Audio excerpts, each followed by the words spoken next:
जय हिंद स्टूडेंट्स, आज का टॉपिक हम लोग आज समझने वाले हैं कंपनी सेक्रेटरी के बारे में। पिछले लास्ट लेक्चर्स में हम लोग ने बहुत सारी चीज़ें देखी कंपनी के बारे में। चैप्टर नंबर हम लोग 6 में है स्टूडेंट्स, ठीक है ना।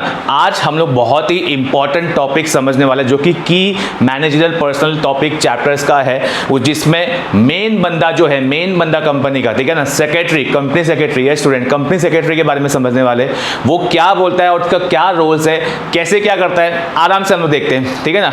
Let's start. देखो यहाँ पे लिखा हुआ है कंपनी सेक्रेटरी लिखा हुआ है। कंपनी सेक्रेटरी का जो कॉन्सेप्ट है ना स्टूडेंट्स, अभी बराबर समझना मैं क्या बोलने जा रहा हूँ, ठीक है। Let's start. देखो यहाँ पे लिखा हुआ है we have studied company secretary earlier has an important type of secretary. Let us now study the officer, let us now study this officer of the company has KMP, key manager person of company.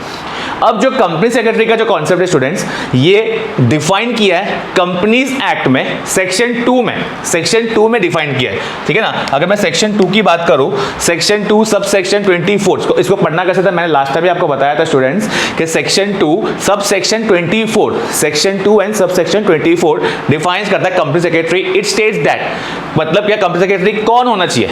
Company secretary is appointed to perform function of the company secretary under the act. जो भी act के अंदर लिखा हुआ है उसके accordingly company secretary appoint होना चाहिए। First point very basic point है, फर्स्ट पॉइंट हो गया। देन बाद में person should be a member of the institute of secretary of India, मतलब ICSI। आपको मैंने बताया था, आपको मेरा फर्स्ट लेक्चर याद होगा, फर्स्ट चैप्टर फर्स्ट लेक्चर याद होगा। अगर आपको CS बनना है या कंपनी सेक्रेटरी का कोर्स करना है बच्चा, या CS बनना है बेसिकली, तो आपको ICSI का मेंबरशिप लेना पड़ेगा। मतलब अगर आपको नाम के आगे आपको CS लगाना है, जैसे कि मैं एक CS हूं तो मैं अपने नाम के आगे CS लगाता हूं, तो मुझे मेंबरशिप लेनी पड़ेगी कहां से, ICSI की। ओके, तो सेकंड कंडीशन।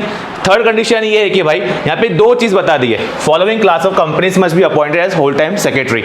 एक तो लिस्टेड कंपनी बताइए और एक all other companies with paid up share capital of 5 crore. मतलब क्या, एक तो लिस्टेड कंपनी होनी चाहिए, लिस्टेड मतलब क्या, जो कि रजिस्टर्ड कंपनी होनी चाहिए, जो कि रजिस्टर्ड कंपनी होनी चाहिए। या एक और कंडीशन दिया हुआ है, जिस कंपनी का share capital, paid up share capital जो है 5 करोड़ से ऊपर होना चाहिए। फोर्थ कंडीशन ये बता रहा है the whole time company secretary is appointed by resolution of the board. Board लोग ही तय करेंगे, बोर्ड ऑफ डायरेक्टर्स स्टूडेंट्स तय करेंगे कि भाई कौन सेक्रेटरी बनने वाला है। The board that decide terms and condition and the remuneration, board he decide करेगा टर्म्स एंड कंडीशन, और रेम्यूनरेशन मतलब सैलरी। बताया था मैंने लास्ट टाइम भी आपको, तो सैलरी का मतलब है रेम्यूनरेशन, रेम्यूनरेशन का मतलब है सैलरी। क्लियर है एवरीवन, ठीक है। नेक्स्ट एक और बताया पॉइंट यहाँ बताया कि the whole time secretary can not hold office in more than one company. अगर आप पूरे टाइम के लिए एक कंपनी में लगे हुए सेक्रेटरी के पॉइंट ऑफ व्यू से, तो एक कंपनी से अधिक कंपनी में आप सेक्रेटरी का रोल प्ले कर सकते नहीं हो। मतलब इन शॉर्ट एक ही कंपनी में आप सेक्रेटरी का रोल प्ले कर सकते हो, ठीक है ना। नेक्स्ट पॉइंट, फिफ्थ पॉइंट हो गया। देन बाद में sixth point, the whole time secretary can be director of a company with the permission of the board. Board of director के परमिशन से वो कंपनी का डायरेक्टर भी बन सकता है। सेक्रेटरी का इतना पावर है, इतना लेवल है, समझ में आ रहा है। Then the first secretary of the company is appointed by the promoter. Promoter बताया आपको, जो प्रमोटर होता है वो प्रमोटर ही जो है फर्स्ट सेक्रेटरी अपॉइंट करेगा, ठीक है ना। अच्छा, फर्स्ट सेक्रेटरी को कौन क्या बोलते हैं, प्रोटर्म सेक्रेटरी, प्रोटर्म सेक्रेटरी, ठीक है ना।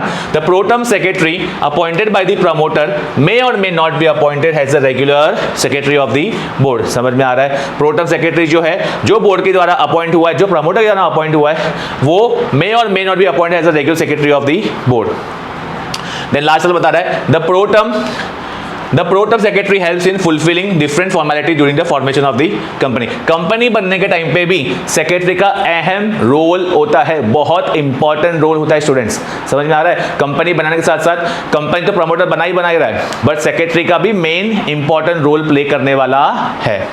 ओके, प्रोटर्म का मतलब को लिखा है यहाँ पे already, temporary for the moment, interim for now, ठीक है ना। और नेक्स्ट कंडीशन बताया है the appointment of secretary must be recorded in the register of directors and key managerial person and the share holding. समझ में आ रहा है, डायरेक्टर जो अपॉइंटमेंट ऑफ सेक्रेटरी है वो भी उसका रजिस्टर ऑफ डायरेक्टर में और की मैनेजरियल पर्सन के अंदर बुक्स में उसके नाम आ जाना चाहिए कि भाई अभी ये आज से जो है ये अपनी कंपनी का मेन अहम बंदा है, वेरी इंपॉर्टेंट पर्सन।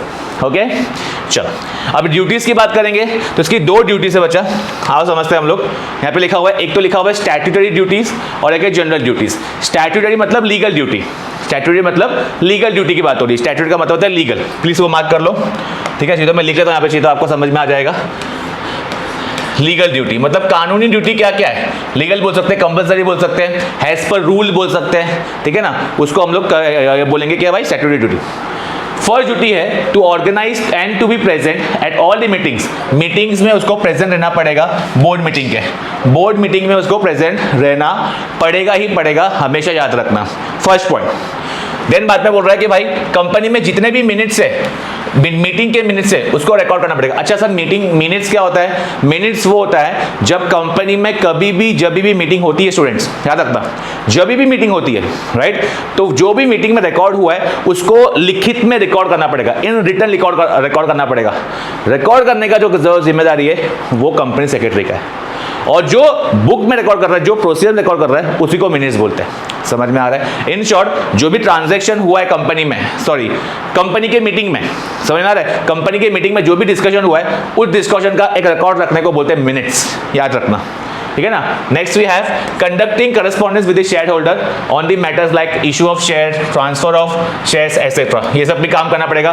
करस्पॉन्डेंस मतलब शेयर होल्डर्स के बदले शेयर होल्डर के साथ में उनको बातचीत करनी पड़ेगी, किस किस मुद्दों पे शेयर इशू कर दिया, उनको ट्रांसफर ऑफ शेयर कर दिया, ये सब मुद्दों पे उसको बातचीत करनी पड़ेगी। बातचीत मतलब होता है करस्पॉन्डेंस, ठीक है ना। Issuing notice and circular to members of the company and has guided by the board, board of directors के गाइडिंग के अनुसार लोगों को वो नोटिस इशू करेगा, सर्कुलर इशू करेगा। सर्कुलर का मतलब ही है एडवर्टीजमेंट, ठीक है ना। चलो नेक्स्ट पॉइंट क्या काम करेगा वो, maintain and update different register and books of company like register of members and debenture holder, अलग अलग बुक्स और रजिस्टर जो है वो मेंटेन करेगा, डिबेंचर होल्डर का बुक मेंटेन करेगा अलग, शेयर होल्डर का बुक अलग मेंटेन करेगा, सब कुछ काम ये करने वाला है, कौन करेगा, सेक्रेटरी, ठीक है ना। एंड लास्ट पॉइंट बता रहा है filing all necessary returns with the register of company, मतलब आरओसी की बात हो रही है, आरओसी की बात हो रही है। आरओसी के साथ में जो भी जितने भी इंपॉर्टेंट जो भी फैक्टर्स, जितने भी फाइल्स है, वो सब कुछ काम रजिस्टर करने का काम भी कौन करेगा, सेक्रेटरी करेगा। वेरी गुड, ठीक है ना। चलो ये पॉइंट समझ में आ गया।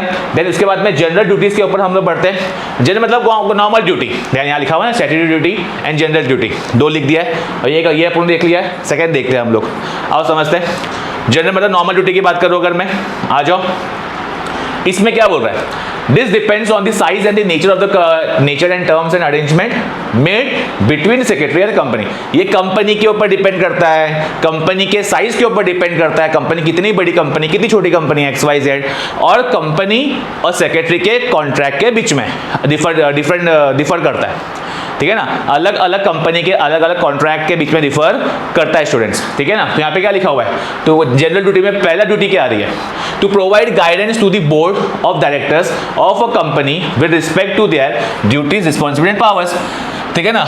To provide guidance to the board, हमेशा बोर्ड ऑफ डायरेक्टर को क्या करना, सलाह देना, ठीक है ना, एडवाइस करना, एडवाइस लिखता है यहाँ पे मैं, एडवाइस करना as per the duties and responsibility and power, उनके क्या क्या ड्यूटीज है, उनके क्या क्या रिस्पॉन्सिबिलिटी है, उनको हमेशा बताते रहना, ठीक है ना, रूल्स रेगुलेशन के बारे में बताते रहना, क्योंकि CS ऐसा बंदा है जिसको लॉ की जानकारी है, जो लॉ पढ़ के आया हुआ है। स्टूडेंट समझ में आ रहा है, अगर लॉ पढ़ के आया हुआ है तो उसको क्या करना है, उसको सब चीज कानूनी जानकारी ज्यादा है, उसको समझ में आ रहा है, तो वो चीज उसको अच्छे से समझना है और समझाना भी है लोगों को। देन नेक्स्ट काम क्या है, to represent before different regulator and authority with discharge of the different duties under the act, मतलब क्या बोल रहा है, जितने भी रेगुलेटर्स है, अथॉरिटीज है, ठीक है ना, उन सबका देखरेख करना। रेगुलेटर मतलब क्या, जैसे स्टॉक मार्केट की बात करूं मैं, स्टॉक मार्केट जो है, स्टॉक एक्सचेंज की अगर बात करूं तो उसका रेगुलेटर कौन है, सेबी, ठीक है ना। बैंक्स की अगर मैं बात करूं, बैंक्स की बात करूं तो उसका रेगुलेटर कौन है, RBI, समझ में आ रहा है, मतलब बैंक को RBI कंट्रोल करता है, स्टॉक एक्सचेंज को सेबी कंट्रोल करता है, तो ऐसे सब रेगुलेटर जो है उनसे भी डिफरेंट जो तरीके से तालमेल बना के चलना, समझ में आ रहा है स्टूडेंट्स। नेक्स्ट काम क्या है, टू असिस्ट मतलब help the board in the conduct of the affair of the company, company के लेन देन में भी, कंपनी के काम में हाथ बटाना। To assist and advise the board in ensuring good corporate governance, समझ में आ रहा है कि कंपनी कैसे चलेगी, कंपनी में कैसे काम होना चाहिए according time to time. In short में देखो बोलो ना, कंपनी में कैसे काम होना चाहिए उसके बारे में, कंपनी के बारे में ये बताता है कौन, सेक्रेटरी, नेक्स्ट बता रहा है to perform all the duties that may be assigned by the board time to time. Board ने जो काम बोला वो करना ही करना पड़ेगा। जो टाइम टू टाइम काम दिया है आपको, वो बोर्ड ऑफ डायरेक्टर्स के द्वारा जो काम दिया है सेक्रेटरी को, वो करना ही करना पड़ेगा 110%। समझ में आ रहा है एवरीवन? समझ में आ रहा है? चलो नेक्स्ट पॉइंट भी आते हैं, liabilities of company secretary. Liabilities की बात करेंगे बच्चा। लाइबिलिटीज मतलब क्या है? मतलब क्या, इसके ऊपर क्या जिम्मेदारी बनती है? मतलब अगर इसने कोई कंपनी, ये कंपनी का कौन है कि मैनेजरियल पर्सन है, टॉप पे रहता है, एकदम टॉप वाला, एकदम अहम पर्सन है। अगर कल को उससे कुछ गलती होती है तो उसको भुगतना भी पड़ेगा। समझ आ रहा है? कायदे में रहोगे तो फायदे में रहोगे, गलती की तो भुगतना पड़ेगा। वो सब वैसे ही कुछ कॉन्सेप्ट लिखा हुआ है, आओ समझते हैं। Since the company secretary is regarded the key managerial person of the company, company secretary is held liable for several non-compliance. Compliance का मतलब होता है follow. Obviously non का मतलब हो गया non follow. And penalties are imposed on him for any default or non-compliance of any provision of the act। और अगर उसने गलती से कोई एक्ट को जो फॉलो करने से भूल गया या जानबूझ के नहीं किया तो उसको सजा मिलेगी और बराबर की मिलेगी, याद रखना। समझ में आ रहा है एवरीवन? ये हो गई लायबिलिटी की बात। अब राइट्स की बात करते हैं उसकी, ठीक है? तो राइट्स की बात करें, राइट्स क्या है? राइट्स, सर्टन राइट्स दिए हुए यहाँ पे। तो फर्स्ट राइट क्या है, आओ समझते हैं। Right to control and supervise the working of department. Obviously supervise करने का जिम्मेदारी और वर्किंग, डिपार्टमेंट के वर्किंग कैसे हो रहा है, डिपार्टमेंट का काम कैसे हो रहा है, वो सब भी देख रहे किसका है? सेक्रेटरी का है, ठीक है ना? Right to indemnify the company if any loss. Indemnify मतलब कंपनसेशन। सर कंपनसेशन मतलब क्या? भरपाई करके देना। समझ में आ रहा है? If any loss suffer bye secretary while performing what, discharging this his duty. समझ में आ रहा है एवरीवन? समझ में आ रहा है? Right to sign a document which required authentication by the company has the principal officer of the company. ठीक है ना? साइन भी करने का जो डॉक्यूमेंट, कुछ जो बड़े बड़े डॉक्यूमेंट्स होते हैं उसको साइन करने का जिम्मा भी किसका है? सेक्रेटरी का है। समझ में आ रहा है स्टूडेंट्स? ठीक है। और लास्ट पॉइंट बता रहा है, राइट टू गेट रेम्यूनरेशन। भाई आखिर में वो कंपनी का कौन है? एम्प्लॉई है, तो इसको 1 से लेकर 30 तारीख तक काम करना है और बाद में इसको जो महीने के एंड में जो क्या मिलेगा? पगार ही मिलेगा। आफ्टर ऑल कितने भी बड़े लेवल पे है पर आखिर में है वो एक एम्प्लॉई, कर्मचारी है। ठीक है, समझ में आ रहा है? वो एम्प्लॉय है तो इसको एंड ऑफ द मंथ में सैलरी ही मिलने वाली है स्टूडेंट्स, याद रखना। समझ में आ रहा है? तो these are certain rights, 4 rights है, very basic very common rights. ठीक है ना? चलो आते हैं आगे बढ़ते हैं। रोल ऑफ कंपनी सेक्रेटरी की बात करें, अभी रोल में बात करेंगे, फटाफट आ जाओ। The emphasis on the good governance has increased role of secretary in the protecting the interest of the different stakeholder. अच्छा, जब मैं बच्चा बात स्टेक होल्डर की करता हूं तो स्टेक होल्डर में वो सब लोग आ जाएंगे जो कंपनी से जुड़े हुए हैं। सर जैसे शेयर होल्डर हो गए, क्रेडिटर्स हो गए, डेटर्स हो गए, डिबेंचर होल्डर्स हो गए, सप्लायर्स हो गए, ठीक है ना, एम्प्लॉयज हो गए, ये सब लोग आ गए। उसको बोलेंगे स्टेक होल्डर। शेयर होल्डर की बात नहीं कर रहा मैं, याद रखना प्लीज। ठीक है ना? चलो, कंपनी सेक्रेटरी प्ले करता है crucial important role in the administration and company का। It can be explain 3 fold. ठीक है ना? 3 जगह पे वो रोल प्ले कर रहा है। एक तो वो स्टैट्यूटरी ऑफिसर का रोल प्ले कर रहा है। स्टैट्यूटरी का मतलब तो बता दिया मैंने, लीगल ऑफिसर। ठीक है ना? लीगल ऑफिसर का रोल प्ले कर रहा है। हैज वो कोऑर्डिनेटर का रोल प्ले कर रहा है। ठीक है ना? कोऑर्डिनेटर बिटवीन मतलब बातचीत करके, कोऑर्डिनेटर बोलते हैं ना, म्यूचुअल अंडरस्टैंडिंग वाला। कोऑर्डिनेटर समझता है आपको? जैसे फॉर एग्जाम्पल मैं ए और बी बंदा है, ठीक है ना, तो बीच में फॉर एग्जाम्पल ए की बात बी तक पहुंचानी है और ए की बात बी तक पहुंचानी है, बी की बात ए तक पहुंचानी है, तो बीच में एक बंदा है सी, तो ये क्या है? कोऑर्डिनेटर है। समझ में आ रहा है? हम लोग के बीच का कोऑर्डिनेटर, वैसा वाला कॉन्सेप्ट। तो भाई कोऑर्डिनेट कैसे करेगा? इंटरनल भी करेगा, एक्सटर्नल भी करेगा, और लास्ट उसका काम है वो एडमिनिस्ट्रेटिव ऑफिसर भी है। वो पूरे ओवरऑल कंपनी को देखरेख करने का जिम्मेदारी भी लेता है। समझ में आ रहा है स्टूडेंट्स? तो एक एक करके समझते हैं हम लोग क्या लिखा हुआ है यहाँ पे। आ जाओ। फर्स्ट आ रहा है secretary as a statutory officer. ठीक है ना? Has the principal officer of a company, he is responsible for strict compliance. ठीक है ना, वो प्रिंसिपल ऑफिसर होने की वजह से उसको तो नियम कानून फॉलो ही करने पड़ेंगे। इमेजिन करो, एक अभी जैसे कॉलेज की बात करें, हमारे कॉलेज स्कूल की बात करें, जो हमारे प्रिंसिपल होते हैं, ठीक है ना, उन लोगों को पहले सबसे पहले रूल्स रेगुलेशन फॉलो करना पड़ेगा, टीचर्स को रूल्स रेगुलेशन फॉलो करना पड़ेगा, तभी तो जाके बच्चों को बताएंगे। अगर उन लोग ही रूल्स रेगुलेशन फॉलो नहीं करेंगे, उन लोग ही अगर डिस्टिंक्ट रूल्स को ब्रेक करेंगे तो स्टूडेंट्स को क्या बताएंगे? समझ में आ रहा है? तो वही बता रहा है कि कंपनी सेक्रेटरी प्रिंसिपल ऑफिसर है, बड़ा ऑफिसर है, टॉप पे, तो सबसे पहले उसको रूल फॉलो करना है। समझ में आ रहा है? Responsible for the strict compliance of the different provision of the act, जैसे कि उसको sign any document for authentication, check वेक करने के लिए, ठीक है ना, to sign and deliver annual returns and other document form of the company to register of company, ये सब भी देख रेख करना है उसको। फिर बाद में to maintain different statutory register, like क्या क्या है, minutes of general board meeting हो गया, फिर बाद में रजिस्टर ऑफ मेंबर्स हो गया, डिबेंचर होल्डर का बुक्स हो गया, रजिस्टर ऑफ डिबेंचर डायरेक्टर्स की एमपीएन, ये सब चीज़ के बारे में क्या करना है, उसको देख रेख करना है। और क्या करना है, और भी नेसेसरी कंप्लायंस, जो भी कंप्लायंस है, जो भी कंप्लायंस मतलब जहाँ पे भी लॉ का कानून का रिक्वायरमेंट है, वो सबको उसको फॉलो करना है। क्लियर है? चलो नेक्स्ट देखते हैं सेक्रेटरी एज ए कोऑर्डिनेटर। अभी कोऑर्डिनेटर इंटरनल एक्सटर्नल बताया था मैंने आपको स्टूडेंट्स, इंटरनल एक्सटर्नल बताया था, ठीक है। क्या लिखा हुआ है, the board of director has the supreme managerial authority decide the board policy, ठीक है ना, board policy to be followed by the company, effective implementation of the same is the duty of the secretary. Secretary is required to work has a network between board and the executive at different level. Secretary is a mouthpiece, spoken person of the board. मतलब क्या, secretary जो है मतलब बोलने वाला बंदा है, secretary उन लोगों के बिहाफ में बोलने वाला बंदा है। और सेक्रेटरी यहाँ पे एक वर्ड लिखा हुआ है कि secretary is required to work as a network between board and the executive, board of directors और एग्जीक्यूटिव के बीच का जो बंदा है वो कौन है, सेक्रेटरी है। इन लोगों के जो बोर्ड की बातें है वो सेक्रेटरी के पास से होकर गुजरेगी, और यहाँ की जो बातें है वो सेक्रेटरी के पास से यहाँ पे होकर गुजरेगी। सिंपल है। चलो बाद में यहाँ पे लिखा हुआ है कि इंटरनल और एक्सटर्नल दो बात लिखी हुई है। इंटरनल कोऑर्डिनेट की बात करेंगे तो सेक्रेटरी किस किस से कोऑर्डिनेट करेगा। Internal coordinator, secretary's activities involve board, the MD, the chairperson, on one hand, and the executive officer, executive of different cadres, cadre मतलब section, ठीक है ना, trade union, auditor of the company on the other hand. मतलब क्या बोल रहा है कि सेक्रेटरी जो है वो board of directors, MD, chairperson एक साइड में, वन साइड में हो जाएंगे। वन साइड इन लोग की सुनेगा और बाद में वन साइड ये सब की लोग की सुनेगा, अदर साइड। देखो समझ में आ रहा है क्या बोल रहा हूँ मैं, समझ में आ रहा है। एक साइड में बोर्ड ऑफ डायरेक्टर्स लोग सबकी पूरी टीम है, ठीक है ना, team A and team B, ठीक है ना, बीच में रेफरी कौन है, सेक्रेटरी, ऐसे याद रखो, ठीक है। और एक्सटर्नल कोऑर्डिनेटर की बात करूं मैं, एक्सटर्नल लोगों से बातचीत करना रहेगा तो किन किन लोगों से बात करेगा, वो क्रिएट करता है रिलेशन बिटवीन वो कंपनी एंड शेयर होल्डर्स हो गए, गवर्नमेंट हो गया, पब्लिक एट लार्ज हो गया, एक्सेट्रा एक्सेट्रा, ठीक है।